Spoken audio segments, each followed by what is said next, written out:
Assalamualaikum. Ngayong araw nga ito ay papakita ko sa inyo aming pinagdadaanan bago kami makarating sa inyo patungo sa bahay niyo. Ngayong araw nga ito ay pupunta tayo sa Minanga. Galing nga tayo ngayon sa Barangay Manali, Sultan Lumalondong at patungo tayo ng Minanga, Lumbatan, Lanao del Sur.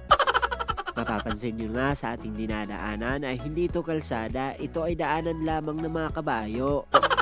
Dahil sa panahon ngayon ay wala nang sumasakay ng kabayo kaya motor na lang pinapadaan. Kung ikaw nga dadaan dito, kailangan mo mag-ingat dahil may madadaanan ka pang mga aso. Sa mga nagsasabi nga kung bakit wala pa itong kalsada, hindi ko rin alam. Pero sanay na kami sa mga ganitong daanan. Naalala ko tuloy nung nag-aaral pa ako, araw-araw na lang ako dumadaan sa daanan na ito. Pero ngayon, bihira lang ako makaraan dito dahil meron naman ginagawang kalsada sa kabila. Pero dahil sanay na kami sa mga daanan ng ganito, hindi naman kami natatakot.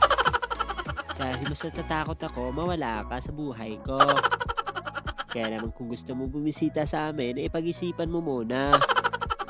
Pero kung mahilig ka sa adventure, talaga naman magiging memorable sa'yo ang aming mga daanan. Dahil kung may masakit sa iyong katawan, pagdating mo, mas lalong sumakit. Kung ikaw nga ay nakadaan na sa lugar na ito, pwede ba mag-comment ka sa baba? Kung ikaw ay nakapunta na sa lugar namin at may mag-anak dito, sigurado ako nakadaan ka na dito.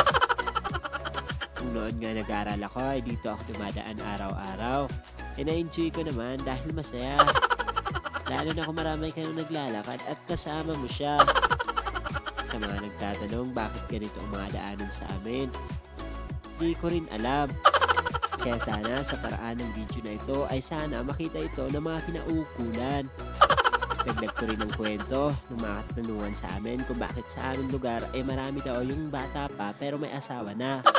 Sa katunayan, hindi nga nakakapagtapos ng pag-aaral dahil sa mga daanan sa amin. Bukod kasi sa malayo sa paaralan, mahirap din yung daanan sa amin. Pero alam niyo ba, mas hihirap pa yan kung ngayon ay maulan. Kaya sana para sa kinaukulan, unahin sana ang mga kalsada, daan patungo sa mga pangarap. Kung maganda lang sana ang mga kalsada, di sana malapit lang sa amin ang mga paaralan. Itong lugar nga pala ito, kaya hindi ito nagagawa ng kalsada dahil ito ay boundary ng Lumbatan at saka Sultan Lumalondong. Minsan ito ay napapabayaan. Isa rin dahilan sa pagmahal ng mga dito dahil malayo ito sa palengke kaya nagmamahal yung paglehin. Buti naman dito sa Barangay Minanga meron namang kalsada. Yun nga lang, hindi pa natatapos. Huwag sana kayo magalit sa mga video kong ito pero yun yung totoo. Dahil wala naman nagagawa ang mga residente. Kaya sana bago matapos ang 2026 meron ng proposal para sa mga kalsada. Dahil ang paggawa ng kalsada ay isa ito sa pinakamabuting gawain. May gantimpala kay Allah kung sino man ang may gawa nito.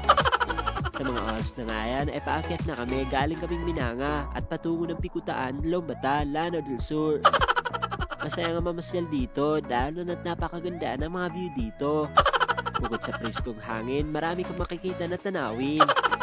Kaya dapat ito ating mahalin at huwag nating kakalimutan. Kaya big shout out sa mga taga Minanga. Hindi matatawaran at hindi mababayaran ang yaman ng inyong lugar. Bukod kasi sa maganda ang inyong lugar at maganda ang inyong mga tanawin, mababait din ang mga tao at relihiyoso. Kaya dapat kayo ay hangaan. Marami ako alaala sa Minanga na hindi ko malilimutan. Hindi man ako taga rito pero masaya ako maging bahagi dito. Kaya din na mapagkasta ng inyong mga panalig.